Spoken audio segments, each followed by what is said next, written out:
Today, you can teach yourself anything, or just about anything. Maybe nuclear fusion or something like that is too advanced or off the table, but I bet you could probably teach yourself that as well. You can teach yourself anything, but you can't teach yourself everything. There's just not enough time. We have families and jobs and other responsibilities. So you have to give structure to your own self-study, to your autodidactic journey. Just give it a little bit of structure and you'll be able to teach yourself anything. So in this video, I'm going to show you how to create your own university-style course. And if you want to see this all written up, I have a Substack post about that linked in the description or the pinned comment. You can check that out and you can see it all written up for you, nice and clean and neat. But in this video, I'm going to show you the 5 steps that it takes to actually create your own self-study course. For those who are new here, welcome to ParkNotes. I'm Parker Zetecase. I'm a PhD student in philosophy, and this is a channel where I help you study, think, and read more deeply. So let's jump in with the first step in creating your own university-style course. You have to determine the topic of your course. What do you want to study? You should sit down and give some serious thought to what you'd like to study. Do you want an introduction to biology? Would you like to take a deep dive into herpetology? Maybe ancient philosophy, contemporary religion, maybe the history of automation and artificial intelligence, or even the history of bicycles. I know personally I'm about to take a deep dive into the philosophy of wizards, so that's going to be a good time. You can study whatever you want, but just make sure the topic is specific enough to actually fit in your own university course. So just narrow it down, and the more time you spend giving serious thought to the topic of your self-study course, the more secure you're going to be in your decision, and the less you'll thrash against your schedule when it comes time to actually sit down and study. So what are you going to study? Determine that first and foremost. And if you already have it, drop it in the comments. I'd love to see, what are the interests? If you were to make your own university-style course, what kinds of things are the ParkNotes viewers interested in? Now, if you have no clue what you want to study, you should check out Brilliant. And Brilliant is such a great resource. You can just go to the app and check out all the different topics and courses that they have. Math, basic algebra, advanced algebra, computer science, Python, general science, logic, technology. So if you need help determining which topic to make your course about, check out Brilliant. Brilliant is for students from 5th grade through 12th grade and all the way through college. Education is in trouble right now. A lot of students are using AI to cheat and to write stuff for them or just give them the answers. The class sizes are pretty big and the standards continue to drop. Personal tutoring is great, but it is super expensive. But Brilliant has offered a solution. Brilliant is now incorporating a little guy named Koji to be a personal tutor to help you see where you went wrong on the problems that you messed up and to help you get to the right answer instead of just giving you the answer instead. I could have used this as a kid. I remember getting so frustrated, not understanding where I went wrong and how to correct and move forward. Brilliant has designed Koji so that it never just gives the answer, but it always helps the student get there on their own. Let's think it through. See the 10 weight on the scale?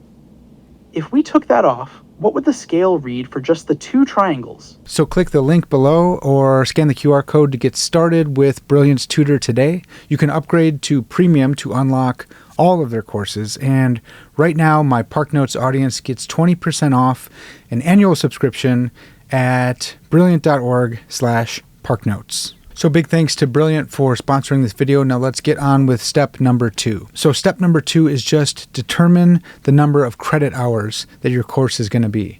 Now credit hours work differently in university. If it's a 3-hour course, it's supposed to take like 9 hours a week or something like that to do all the coursework. I don't know if you need to do all that. I just mean determine how much time you're going to spend in your course throughout the week. Maybe you have 3 hours. You have 1 hour Monday, 1 hour Wednesday, and 1 hour Friday to give to this course. Just write that down. That is your credit hours. It's going to be a 3 credit hour course according to our credit system and not the credit system of the universities. So just determine how much time do you have available to allot to your course. How much time can you give to it? You've got to be honest with yourself here. Don't be too aggressive and think I can do 8 hours a week if you really can't. Don't do that. Don't burn yourself out. Leave yourself wanting more. Err on the side of too few hours, and then you can do this later. Like, this doesn't have to be the end-all be-all. This is the first step in structuring your self-study. If you like this first course a lot, then just do 102 next time. Just run the course back and step it up even more. So that reminds me of the second half of this step. You need to determine how long your course is going to be. So you have the weekly credit hour. I can study for 3, 6, 9, 12, maybe hours in a week. How long are you going to do that for? Don't do that forever. Give yourself a time period to complete your course by. This is going to be really helpful for when you come up with your goals. This is going to be really helpful for giving you positive eustress to actually get your papers done. Yes, I'm going to suggest you write some papers and stuff like that. But hold on, we're getting ahead of ourselves. Give yourself a time period to get this done by, because if it's just unlimited, then you can always do it tomorrow. You can always do it tomorrow. No. I've told myself I only have 6 weeks for this course. I can focus. I can lock in for 6 weeks. It's only 3 hours a week for 6 weeks. I can do that. So that's how you're going to determine your credit hours. How many hours a week can you give to your course? And then how many weeks will your course run? So step number 3 is create a course description and a syllabus. Title your course. What are you going to call this thing? It's important that you actually have a name that you can refer to and that you can put on your calendar to block off times to actually work on it. So for instance, my course on the philosophy of wizards that I'm working on right now, I haven't started, but I'm really excited to start. I'm going to call that the Defense Against the Dark Arts. I think that's a fun little name and a little tip of the hat to Harry Potter, though it's going to be the historical wizards. It's going to be awesome. So anyways, that's my course. What are you going to call your course? And then how would you describe it? If you had to describe it to a friend or family member or to a different student, how would you describe? What are the learning objectives? What do you want to learn? What do you hope to be able to recount to someone else when you're done with this course? Why are you taking this course? You're also going to include your assignments in the syllabus. What kind of things are you going to do in this course to show that you've learned something? I think you should write a research paper, and I think you should write a book review or a précis.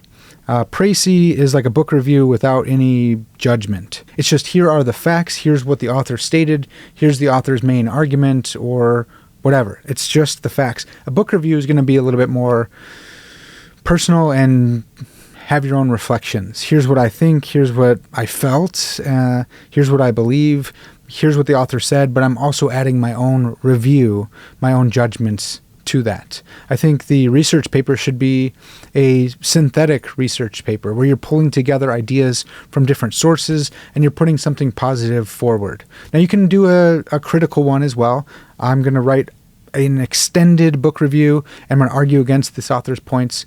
But a research paper is going to be more in depth. It needs to have like 5 or 6 sources at the least. I've read all of these things. I've read these experts. So I know a little bit. I know enough to make some critical judgments or to put something positive forward in a argument. So 1 research paper and 1 book review at the minimum. I think that's going to be really helpful, and it's going to force you to start catalyzing your own ideas about the subject of your university course. Step number 4 is find your course material. Now this is going to take a lot of pre-work before you're actually getting into your course, but you have to look up who are some of the key authorities in the topic that I want to study.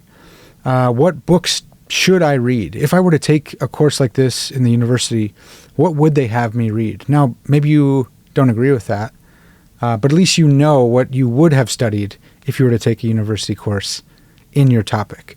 So you're going to look up books, you're going to look up academic papers, you're going to look up secondary sources, primary sources, and you need something for your lecture material.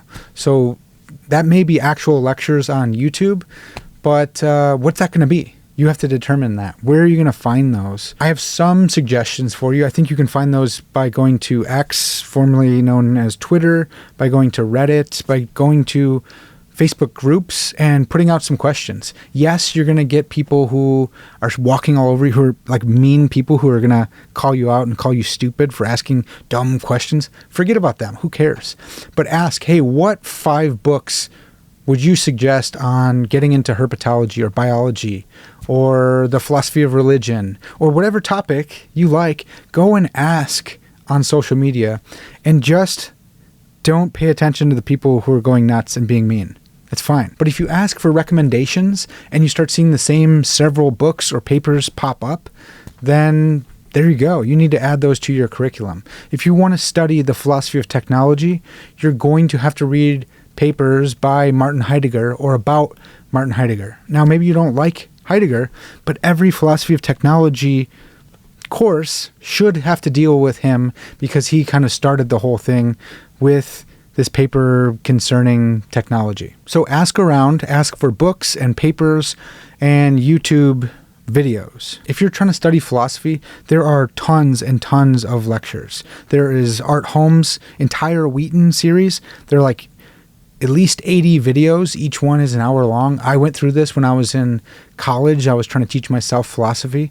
And it worked because now I'm in a PhD program in philosophy. I found those all for free. Gregory Sadler is another philosophy professor. He has a ton of free lectures on YouTube. So if you're looking to get into philosophy or theology, or maybe some of the other soft science, a lot of that stuff's already out there on like Vimeo or YouTube. So it's just about finding them and collecting them together. Maybe you make a YouTube playlist and it says my university course, my defense against the dark arts, wizard course, and I make that a private playlist that I can go through. Maybe you even order it in the order that you're going to go through the lectures. So that way, when it comes time to study, you just click on the next one. That would be really smart. Additionally, you may just scroll through Substack. Substack is a great resource. I'm on Substack. You can find a lot of my stuff there. That would be really cool. But there are so many academics on Substack and academic adjacent people or people who got their PhDs but now do something else but still want to contribute to human knowledge. Go through and bookmark some of those and put those in your syllabus. I'm going to read this Substack article with all these great resources and I'll pull from that. I have an article called, I forgot what it's called, but it's 100 philosophy book recommendations. I'm not the only one to do that. That was a whole trend on Substack. So there are tons and tons of resources over on Substack or right here on YouTube. So step number 5 is actually scheduling out your course. When are you going to study? If you are going to give yourself 2 hours on Monday, Wednesday, Friday, write that in the second half of your syllabus. Actually put it in your calendar and block it off. You're in a meeting those times. You can't do anything else. You're in class. Yeah, but this and that, it doesn't matter. Come hell or high water, you are in class right now. You can't do anything else. It's only for 6 weeks, remember? It's only for 12 weeks. It's only for that given time period that you've decided. And it's only for an hour or an hour and a half or 2 hours, whatever time period you decided on. It's just for that. So if you don't do that today, you missed one of your classes. This is your self-study. You take this seriously.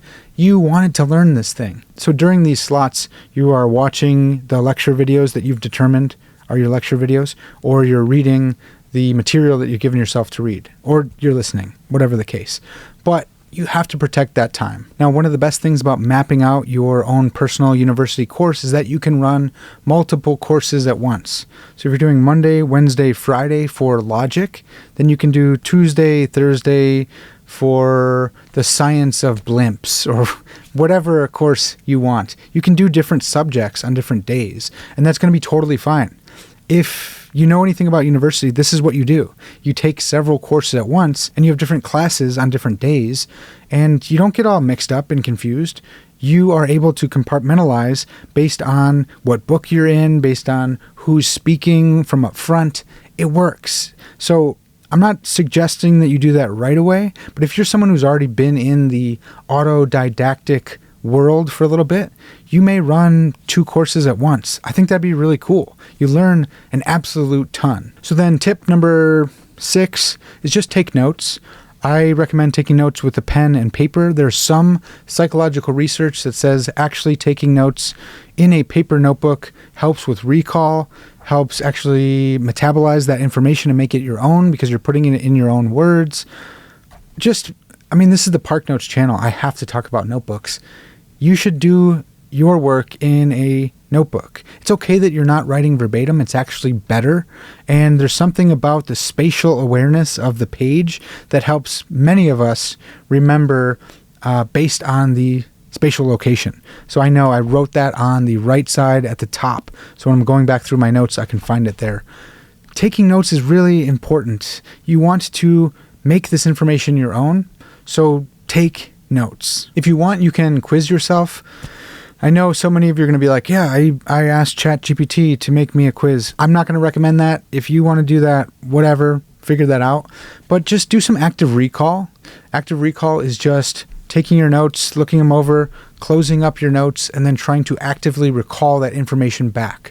I do this with my wife all the time on walks. I try to explain to her what I'm learning, and if I can't explain it, then I don't know it. This process actually helps me find those sticking points. Where can I recite the word but not the concept that the word is supposed to be picking out? Okay, I need to go back and learn that. I'm going to go explain it to my wife later, the poor woman.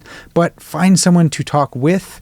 There are a bunch of different ways that you can do active recall. One of them is speaking to someone else. Another one is speaking to yourself. So closing your notebook, trying to recall the information out loud. Now you're hearing it back and engaging another one of your senses. That's going to work really well. I think one of the best ways is to do those two and then do a third one, which is rewriting your entry from memory, actively recalling that information again.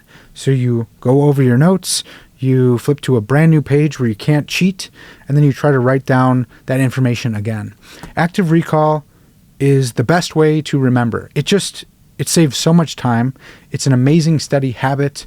It's actually how we learn stuff. When you have to explain something to someone else, that's going to make it your own. So that's how to make your own university-style course to teach yourself anything. There are 6-ish tips. Again, if you want to read that, check out the link in my description to my Substack post on this very topic. And as always, I love hearing from you guys. So if you have any other tips or tricks, leave those in the comments. I love personally reading those over, but the rest of the people in the audience are continually helped by that. So I love that people just put in all sorts of book recommendations and study tips and methods in my comment section. It makes it like this giant commonplace book. Super cool. All right, that's going to do it for now. I'll catch you guys next time.